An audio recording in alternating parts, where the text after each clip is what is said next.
Hello friends, नमस्कार, जय Jagannath, good morning. आज हूँ गणेश चतुर्थी। तो आपण मानक मो तरफ हैप्पी गणेश चतुर्थी।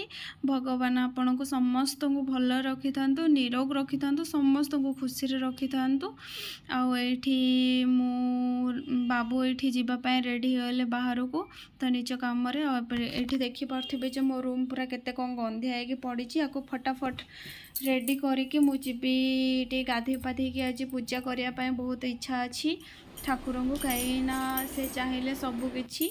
तो से ये मुझे गाधे आसिक रेडी हो गली। ये एक्चुअली मो मम्मीर लुगाटा। तो मम्मीर लुगाटा पिंधिया को बहुत इच्छा है। तो साड़ी तो बेसी पिंधेनी, फिर भी पिंधिकी टी पूजा करदेली। तो केमती कौन पूजा थिला प्लीज कहे कमेंट करे।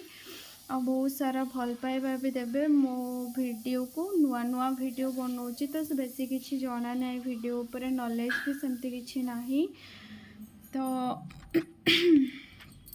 एठी मोर तुलसी माँ को ये अच्छी, तो से मु जुहार हो गली।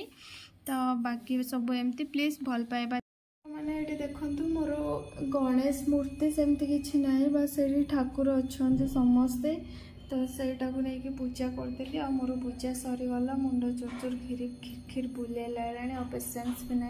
शाड़ी चेंज करके कौन खाई आपण मान सहित फेर देखा कर भगवान को भोग लगे।